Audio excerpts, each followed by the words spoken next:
Hello, you beautiful people. It is gorgeous out. There is not a cloud in the sky, and most importantly, it's Monday, and Monday is check-in day. So today I'm going to be talking to you guys about a little bit about my life living in Peru throughout the week, this past week. So a lot happened this week, but also not very much happened. It's very interesting, kind of juxtaposition there. However, the first and foremost, I got this man here. We've been working on training. He's working on. Don't lick my glasses, mine. He's working on heel. He's working on walking next to me without a leash, and a couple of other things. He's also starting to get some spots. I don't know if you guys remember when we first got him. He was pure white. Now, the man's got spots on him, and he's probably about a kilo and a half to 2 kilos bigger. Okay, goodbye. Go play. So yeah, a lot of time has gone into training him. He's not quite sleeping through the night yet, but he's getting there. Right now I'm on a schedule with my partner. I'm up until 2. She gets up at 4. So there's like a 2-hour period where no one's awake. So yeah, that's interesting. Otherwise, throughout the week, this week, I've been looking for houses here, and as you guys, some of you have known, some of you watch all of these videos, so some of you do know that I've been in the search for houses here to move locations, and I found one. And when I found it, I took the day to think about it. I texted him back. It was a little bit outside my price range. My budget, it was about, I forget how much over the price range, but anyway, I contacted them asking if there was any room for negotiation, and when I tell you this house was perfect, it was exactly what I was looking for. Yeah, it just was. And I reached back out to them, asked them if there was any room for negotiation.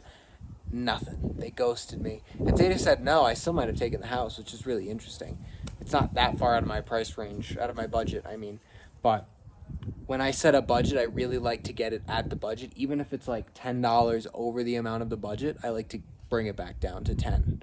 So I at least ask to try to get that amount. I think it was over by like $25 or $30. And I know some of you are like, you're going to lose a house over $25 or $30 a month.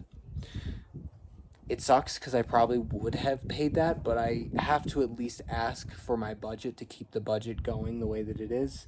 And I probably would have passed up over $25, to be completely honest. And it's not like a cheap thing. It's not like I don't have the money to pay for it. It's more so when you set a budget, it's a matter of discipline to maintain that budget. Just because you find the perfect thing, but it's $100 over what you had set for your budget for monthly paying for rent, doesn't mean you should splurge. You either need to figure out how to raise your budget, make more money, essentially, or lower the price by bartering. So that's what I tried to do, and I don't think it worked out, but maybe she won't rent it and I'll be in it soon. Otherwise, yeah, that was pretty big there. But the house, it had a perfect outside area. It had an inside bathroom, which I know for some of you that seems like really normal, but for others that have been watching my past videos, you know that is extremely hard to find here. Most bathrooms are outside. So yeah, that's a good thing. I still have some other houses lined up in the works to go visit and see. I'm just waiting for the tenants to leave so that I can post them up on YouTube. I don't want to show any houses that I'm planning on moving into on YouTube. I'd rather make a video once I move in of just the inside of the house, only for privacy and protection reasons. I know there's some geoguessers that could probably hone in on my exact location based off of the mountains and the rotation of the sun and the pull of gravity from Mars and just figure it out. However, for most of us, this is just a tree and some mountains, so works okay.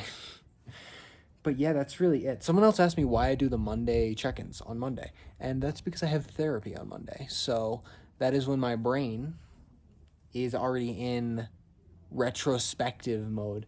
Oh, another update. I've started to learn astrology, and I know what some of you are thinking. Well, some of you might not be thinking anything. Some of you might be thinking, oh, that's cool. The others might be thinking, oh, wow, just another friggin' long-haired blonde guy who knows about astrology and ayahuasca. Fair. It's very fair. It's actually perfectly on the money. Yeah. However, was thinking about it, and if you read back about a lot of the ancient kings, all of them or a lot of them had some sort of mystic that was able to read the stars and predict the future and like give omens and stuff like that. And I don't know. I was just thinking about that. I'll tell you where this came from. I was watching Aladdin, the live action Aladdin. I had never seen Aladdin before. Before our 4 days ago. That was the first time I had ever seen Aladdin in my entire life. I've seen almost every other Disney movie. Not sure why I didn't watch Aladdin. Never did. Live action was my first attempt. I really got to go back now and watch the Robin Williams version because the man's a legend. So I'll be doing that. However, one of the things that happened in the thing was Jafar was like the head mystic person for the king, and I was like, wow, I don't want to be Jafar, but it reminded me of the history that I had studied and all the different kings that had. So I was like, okay, I'm just gonna learn this because there's got to be something to it. If pretty much every king in the past was depicted as having some sort of mystic or oracle of some kind. So, yeah, I don't know how I got there, but I got there. So I've been studying astrology a little bit. I'm actually going to be practicing. So I have a couple friends that I'm practicing on, and then I'm just going to do some free astrology readings for people, like birth chart readings. So I guess if you're interested in that, let me know in the comments. It's completely free. I will get to as many of you as I can. However, if you've made it this long into the video, you deserve a reward. And your reward is, if you want a birth chart reading, let me know. I can't promise I'll get to you, but if you let me know, there's a good chance that I will. I don't imagine very many people are going to do it anyway, so... but I would love to be surprised. And honestly, if I get 1,000 people who all say I want an astrology reading, I'll do it. I will do it. Might take some time, but I'll do it. So, yeah, it's free. Just let me know in the comments. Otherwise, that's my check-in for the week. Thank you for sticking around. I am looking forward to Wednesday and Friday with some content that is more thematic. And I'm also looking forward to Monday for our next check-in where you and I get to build our relationship a little bit more because that's what our community does. I am so grateful for you guys. I'm looking forward to seeing you soon. And for those of you who have been here before, you know that YouTube is great at picking out good videos for you. So check that out. Otherwise, if you don't want to check that out, that's okay. But you want to see the next check-in, you want to see some housing tours, or you want an astrology reading, click this little button right here. It'll allow you to stay in touch so that when you are ready and when I am ready, I can give you a free astrology reading. I am looking forward to it, and I will see you soon.